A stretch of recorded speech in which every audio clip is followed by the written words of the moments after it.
So ఏళ్ళనాడు శని అంటే ఏంటి, అది ఎలా తెలుసుకోవాలి, దానికి నివారణలు ఏమైనా ఉన్నాయా అని మనం ఈరోజు ప్రశ్నలో ఉన్నాము. చాలామందికి ఒక ప్రశ్న ఉంటుంది అందరూ గురువుల దగ్గర, అలాంటి గురువుల దగ్గర ఏమడుగుతారంటే, గురుగారు మాకు ఏళ్ళనాడు శని ఉందా, ఇది ఎప్పుడు పోతుంది, దీనివల్ల మాకు ఏం జరుగుతుంది, ఇదే క్వశ్చన్స్. అసలు ఏళ్ళనాడు శని అంటే ఏంటి? జ్యోతిష్యంలో ఏళ్ళనాడు శనికి సాడే సాతి అని కూడా అంటారు. చంద్రరాశిని ఆధారంగా తీసుకొని శని 3 రాశుల్లో సంచరించే కాలాన్ని ఏళ్ళనాడు శని అంటారు. ఈ 3 దశలు ఎలా అంటే, చంద్రరాశికి ముందు రాశి, చంద్రరాశి తర్వాత రాశి, ఈ మూడింటిని దృష్టిలో పెట్టుకొని రాశిలో శని సంచారం మొత్తం కలిపి సుమారు 7.5 సంవత్సరాలు ఉంటుంది. అందుకే దీన్ని ఏళ్ళనాటి శని అంటారు. మరి మీ జాతకంలో ఏళ్ళనాటి శని ఉందో ఎలా తెలుసుకోవాలి? ఒక ఉదాహరణ చూసుకుందాం. ముందుగా మీ చంద్ర రాశి ఏదో తెలుసుకోవాలి. అది మీ యొక్క జ్యోతిశాస్త్ర నిపుణులు చెప్తారు. ప్రస్తుతం శని ఏ రాశిలో ఉన్నాడో చూడాలి. ఉదాహరణకు చంద్రరాశి మేషం అయితే శని మీనం, మేషం, వృషభం రాశిలో ఉన్నప్పుడు మీకు ఏళ్ళనాటి శని ఉన్నట్టు లెక్క. ఏళ్ళనాటి సమయంలో ఏం జరుగుతుంది? చాలామందికి ఏళ్ళనాటి శని వస్తే ఏం జరుగుతుందని ఒక భయం. ఇది ఎప్పుడు ప్రమాదకారి కాదండి. శని చాలా ఉపకారి. ఆయన ఒక న్యాయపంతంగా ఉన్నటువంటి వ్యక్తి. మనల్ని ట్యూన్ చేసే మహేశ్వరుడి యొక్క స్వభావం. అందుకే శని ఈశ్వరుడు అంటారు. ఈశ్వర శబ్దం కలిగిన వాడు శని ఈశ్వరుడు. బాధ్యతలు పెరుగుతాయి, కష్టపడాల్సి ఉంటుంది, జీవితంలో పరీక్ష వస్తాయి. అయితే శని ఒక కర్మ గురువు. పని చేసిన వారికి ఫలితం తప్పకుండా ఇస్తాడు. మనల్ని ట్యూన్ చేస్తాడు, మన యొక్క జీవితం ఏంటో నేర్పిస్తాడు, ఒక పాఠాన్ని నేర్పిస్తాడు. అదే శని భగవానుడు. మరి దీనికి ఏమైనా నివారణకి ఏమైనా బాధ్యతలు ఏమైనా ఉన్నాయంటే, ప్రతి శనివారం రోజు ఒక 19 ప్రదక్షిణాలు చేయడం, ఓం శనైశ్వరాయన జపం చేయడం, నువ్వుల నూనెతో దీపం వెలిగించడం, బెల్లం పెట్టడము, నల్ల నువ్వులు, నల్ల బట్టలు, అన్నదానం అంటే దాన ధర్మాదులు చేయడము, హనుమాన్ చాలీసా పారాయణం చేయడము, సుందరాకాండ పారాయణం చేయడం శని ప్రభావాన్ని తగ్గిస్తుంది. ఈ పరిహారాలంతా కూడా. శని ఎప్పుడు శత్రువు కాదు, బాగా గుర్తుపెట్టుకోవాలి. అతను కర్మఫలాన్ని శాసించే గురువు. ధర్మంగా నడిచే వారికి శని దీవెనలు శుభ్రంగా ఉంటుంది ఎప్పటికీ కూడా. ఏళ్ళనాడు శని 3 దశలు ఉంటాయి. అసలు 7.5 సంవత్సరాల రహస్యం ఏంటి, ఏళ్ళనాడు శని యొక్క రహస్యం కూడా చెప్తాను వినండి. మీకు జీవితంలో కష్టాలు బాగా పెరిగాయా, పని ఎక్కువ ఫలితం తక్కువ అనిపిస్తుందా? జ్యోతిషాస్త్ర ప్రకారం ఏళ్ళనాడు శని ప్రభావం కావచ్చు. అది ఈ 7.5 సంవత్సరాలు 3 దశలు ఉంటాయి. ప్రతి దశలో ఏం జరుగుతుందో ఇప్పుడు తెలుసుకుంటా చెప్తాను. దట్స్ 3 పార్ట్ ఆఫ్ ఏళ్ళనాడు శని అంటారు. ఏళ్ళనాడు శని మొత్తం 7.5 సంవత్సరాలు ఉంటాయి. ప్రతి రాశిలో శని సుమారుగా 2.5 సంవత్సరాలు ఉంటాడు. అందుకే ఇది 3 దశలుగా వేశారు. మొదటి దశ, ప్రథమ దశ, ఈ చంద్ర రాశికి ముందు రాశిలో ప్రవేశించినప్పుడు మొదలవుతుంది. ఈ సమయంలో సాధారణంగా ఉంటుంది. ఆర్థిక ఒత్తిడి, అనుకోని ఖర్చులు, జీవితంలో మార్పులు. కానీ ఇది ఒక హెచ్చరిక మాత్రమే, వార్నింగ్ బెల్ స్టార్ట్ అన్నట్టుగా ఉంటుంది. ఇంకా సెకండ్ స్టేజ్, మధ్య దశ అంటారు చూసారా, ఇది చాలా ముఖ్యమైన దశ. బాధ్యతలు చాలా పెరుగుతాయి, చాలా కష్టపడాల్సి వస్తుంది, మాన అవమానాలు పడాల్సి వస్తుంది, ఆర్థికంగా నలగాల్సి వస్తుంది, జీవితంలో పెద్ద నిర్ణయాలు తీసుకోవాల్సి వస్తుంది. ఈ దశలో శని మన సహనాన్ని కంప్లీట్గా పరీక్షిస్తాడు. మాట పడాల్సి వస్తుంది, భార్యాభర్తల మధ్య సఖ్యత ఉండదు, ఆర్థికంగా భయంకరమైనటువంటి రోదన ఉంటుంది, ఇలాంటి కష్టాలు ఉంటుంది. ఇంకా 3వ దశ, చివరి దశ అంటారు. ఇది శని చంద్రరాశి తర్వాత సంచరిస్తాడు. ఇది మొదటి దశ, చివరి దశ. కొంతమందికి చివరి దశ మొదటికి వస్తుంది, కొంతమందికి మొదటి దశ చివరికి వస్తుంది. దీంట్లో మార్పులు చేర్పు ఉంటుంది. ఈ సమయంలో పరిస్థితి క్రమంగా మెరుగుపడతాయి, కష్టానికి ఫలితం కనిపించడం ప్రారంభమవుతుంది, జీవితంలో స్థిరత్వం పొందుతారు. 3వ దశలో శని భగవానుడు పోతూ చాలా మేలు చేసిపోతాడు. ఏళ్ళనాడు శని అంటే చాలా మంది భయపడతారు కదా, కానీ శని ఒక కర్మగురు. మళ్ళీ చెప్తున్నా, కష్టపడే వారికి యోగాన్ని ఇస్తాడు.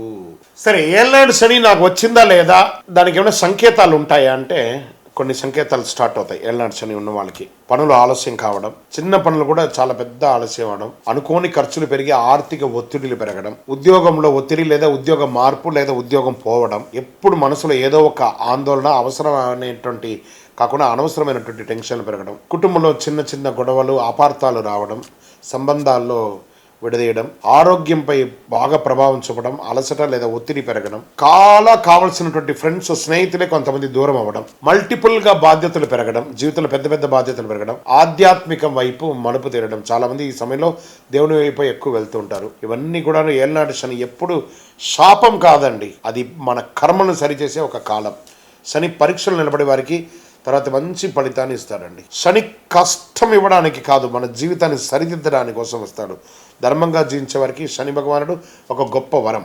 సో ఈ 2026 ఈ సంవత్సరం నుండి 2030 వరకు ఏళ్ళనాడు శని ఎవరో రాశిలో ఉన్నాడు, ఏమి ఇబ్బందులు పెడుతుంటాడు అని చెప్పి చూసుకుంటే, శని యొక్క గమన మార్పు మొన్ననే మనం అనుకున్నాం. మార్చి 6వ తారీఖున ఉదయం 8:28 కుంభరాశి నుంచి మీనంలోకి వచ్చేసాడు. మేషరాశి వారికి 2026 నుండి ఏళ్ళనాడు శని ప్రారంభ దశ. జీవితంలో మార్పులు, బాధ్యతలు పెరుగుతాయి. మీనరాశి వారికి మధ్య దశ. ఈ సమయంలో శని ప్రభావం చాలా బలంగా అనిపిస్తుంది. కుంభరాశి వారికి చివరి దశ. ఇప్పటికి వరకు ఉన్న కష్టాలన్నీ క్రమంగా తగ్గిపోయి గొప్పగా వస్తారు. మరి ఎవరికి యోగం కలుగుతుంది అనంటే వృషభ రాశి వారికి, మకర రాశి వారికి, తులారాశి వారికి కష్టానికి ఫలితం ఇచ్చే కాలం అని వచ్చేసింది. ఒక ముఖ్యమైనటువంటి విషయం, చాలామంది శని భయపడతారు కానీ అది న్యాయదేవత. బాగా పెట్టుకొని వృశ్చిక రాశి వారికి చాలా గొప్పగా ఉండబోతుంది. మరి దీనికి పరిహారాలు ఏమైనా చేసుకోవాలంటే శనివారం నవగ్రహ దర్శనం, నువ్వుల నూనె దీపం, హనుమాన్ చాలీసా పారాయణం, పేదలకు అన్నం పెట్టడం. ఓకే, మీ జాతకాల్లో ఏళ్ళనాడు శని ప్రభావం వల్ల నడుస్తుందా, కష్టాలు వస్తుందా అంటే ఏళ్ళనాడు సమయంలో ఒక 8 చేయకూడని పనులు ఉన్నాయి. అవి కానీ మీరు ఆపేశారంటే శని భగవానుడు ఆనందపడతాడు. ఫస్ట్ అహంకారం. శనిదేవుడు అహంకారానికి అస్సలు ఇష్టపడడు.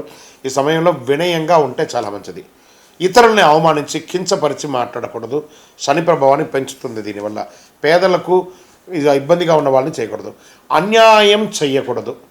అన్యాయం, మోసం, దగ, దొంగతనం, చీటింగ్ ఇలాంటిది ఇల్లీగల్ అఫైర్స్ ఇవన్నీ పెట్టుకుంటే కలుగుతారు. విపరీతమైన కోపం ఉండకూడదు. ఆవేశం ఎక్కువైతే సంబంధాలు దెబ్బతింటాయి. అక్కడ కూడా శని భగవానికి ఇష్టం ఉండదు. బాధ్యతలను తప్పించుకోవడం, మీరు చేయాల్సిన పనిని తప్పించుకోవడం. శనికాలంలో కష్టం కాకపోతే ఫలితం కూడా ఉండదు. జాగ్రత్త. ఆలస్యం, ఏ పనినైనా పోస్ట్పోనింగ్ ఆఫ్ థింగ్స్, ఇవన్నీ శని భగవానుడికి నచ్చదు. ఈ సమయంలో పెద్ద సమస్యలు అవుతాయి. ఇంకా వృద్ధులను గౌరవించకపోవడం, ఇంట్లో తల్లిదండ్రులు పెద్దగా గౌరవించకపోవడం, శని ప్రభావం దానివల్ల ఇంకా ఎక్కువ పెరుగుతుంది. ఇంకా అవకాశం ఉండి కూడా దాన ధర్మాలు చేయకుండా ఉండడం. ఈ యొక్క 8 సూత్రాల వల్లనే శని యొక్క ప్రభావం ఎక్కువ ఉంటుంది. కాబట్టి జాగ్రత్త పడండి. దీనికి కరెక్ట్ చేసుకోండి. ఈ ఏళ్ళనాటి శని 7.5 సంవత్సరాలు రహస్యం కూడా ఉందండి. అది 7.5 సంవత్సరాలు అంటే 2700 రోజులు ప్రభావం మన శరీరం మీద ఎలా పడుతుంది అనేదాన్ని, ఇది ఒక గూఢార్థం, మంచి అద్భుతమైనటువంటి, చాలా దీని మీద రీసెర్చ్ చేసి చెప్పడం జరుగుతున్నటువంటిది ఒక ఇది. ఏళ్ళనాడు శని ఉంటే చాలామంది భయపడతారు కదా. 7.5 సంవత్సరాలు కాకుండా వివిధ దశల్లో ఉంటాయి. ఈ కాలంలో మొత్తం 2700 రోజుల్లో శని ప్రభావం శరీరం భాగాల మీద ఎలా పడుతుందంటే, ఈ 2700 రోజుల దశలో మొదటి 100 రోజులు ముఖస్థానం మీద, ముఖం మీద పడుతుంది. జీవితంలో కష్టాలు, అవమానాలు ఎదురయ్యే అవకాశం. తర్వాత 400 రోజులు కుడి భుజం మీద ఉంటుంది. జయము, విజయం ముఖ్య సంకేతాలు. తర్వాత 600 రోజులు పాదాల దగ్గర ఉంటుంది. అస్థిరత్వ, త్రిపుట, భ్రమ, ప్రయాణాల మీద ఎక్కువ ఉంటుంది. తర్వాత 500 రోజులు హృదయం, ధనప్రాప్తి, ఆర్థిక లాభాల మీద ఉంటుంది. తర్వాత 400 రోజులు ఎడమ భుజం, దుఃఖం, మానసిక ఒత్తిడి మీద ఉంటుంది. తర్వాత 300 రోజులు శిరస్సు, లాభాలు, గౌరవం మీద కూర్చొని ఉంటుంది. తర్వాత 200 రోజులు కళ్ళు, నేత్రాల మీద ఉంటుంది. సుఖం, శాంతిని ఎదుగుతుంది. తర్వాత 200 రోజులు గతస్థానం, కష్టాలు, నష్టాలు ఎక్కువ వచ్చే అవకాశాలు ఉన్నాయి. ఏళ్ళనాడు శనిలో ప్రారంభం 100 రోజులు, చివరి 200 రోజులు అత్యంత కఠినమైనటువంటి కాలంగా పరిగణించవచ్చు. ఎప్పుడు శని ప్రభావం ఎక్కువ ఉంటుంది జ్యోతిష్ శాస్త్రం ప్రకారం అయితే చంద్రరాశికి 2, 6, 8, 12 స్థానాల్లో శని పాపగ్రహాలతో కలిసినప్పుడు శని అస్తగతుడుగా అవుతాడు. ఇలాంటి పరిస్థితులు కష్టాలు పెరుగుతాయి. మంచి ఫలితాలను ఎప్పుడు ఇస్తాడు శని భగవానుడు? శని చంద్రునితో శుభయోగం కేంద్రం లేదా త్రికోణ స్థానంలో 1, 4, 5, 7, 9, 10 స్థానంలో శని ఎప్పుడు శుభ ఫలితాలను ఇస్తాడు. ఏ రకంగా ఇస్తాడంటే వ్యాపారాభివృద్ధి, గౌరవం, ఉన్నత పదవి, ధనలాభం, రాజయోగం కూడా కలిసి వస్తుంది. ఏళ్ళనాడు శని కేవలం కష్టకాలం కాదు, ఇది జీవితాన్ని మార్చే ఒక పరీక్ష అని చెప్పచ్చు. ఈ కాలంలో లక్షాధికారులు మార్చగలరు. లక్షాధికారులు రోడ్డుకి రావచ్చు, లేదా రోడ్డుకి ఉన్నవాడు అపర కుబేరుడుగా కూడా కావచ్చు. ఏదైనా జరుగుతుంది. మళ్ళీ మనల్ని ఆయన ట్యూన్ చేస్తున్నాడు శని భగవానుడు. సో శని ఈశ్వర శబ్దం కలిగిన వాడు. ఆయన అనుగ్రహ దేవత, ఆయన దుష్ట దేవత కాదు.